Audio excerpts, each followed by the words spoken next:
તો સામાન્ય વહીવટ વિભાગના પરિપત્ર મામલે ભાજપના ધારાસભ્ય દિનેશ કુશવાની પ્રતિક્રિયા સામે આવી છે। જણાવ્યું છે કે અધિકારીઓ સાથે ગેરવર્તન કરનારને જ કડવો અનુભવ થયો હશે। ધારાસભ્ય તરીકે આપણે પાવર બતાવવો જોઈએ નહીં, આપણે ખરાબ વર્તન કરીશું તો સામે ખરાબ અનુભવ પણ થશે। પ્રજાના કામો સારી રીતે કરાવવા માટે સારું વર્તન કરવું અનિવાર્ય છે। મેં હંમેશા સારું વર્તન કર્યું છે એટલે મને ખરાબ અનુભવ નથી થયો। નેતાઓને આત્મમંથન કરવાની સલાહ આપતા દિનેશભાઈ કુશવા। મારા જાહેર જીવનમાં હું કોર્પોરેટર તરીકે 5 વર્ષ કામગીરી મેં કરી અને ધારાસભ્ય તરીકે અત્યારે ચાલુ છું। મને એવો કોઈ અનુભવ થયો નથી કે ભાઈ આવા પરિપત્રની બી જરૂર હોય।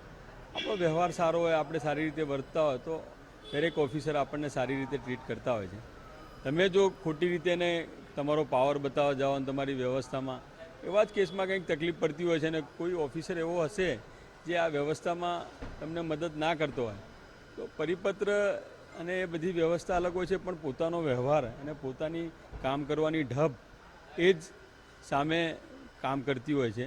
એટલે મને એવો અનુભવ થયો નથી, પણ પરિપત્ર થયો છે અને બીજા લોકોને આવી તકલીફ હોય એમને આ મદદરૂપ થશે અને આવી તકલીફ કોઈને ના પડે અને દરેક જોડે પ્રજાના પ્રતિનિધિને સન્માનપૂર્વક વ્યવસ્થામાં કામ કરવાની તક મળે અને કામ કરી શકે। કારણ કે જો પ્રજાના પ્રતિનિધિને આ જો મોકો ના મળે અને તમે એને રિસ્પોન્સ ના આપો તો પ્રજાના કામો એ કેવી રીતના લઈ શકે। એટલે આ જે પરિપત્ર છે એ યોગ્ય છે આમ તો।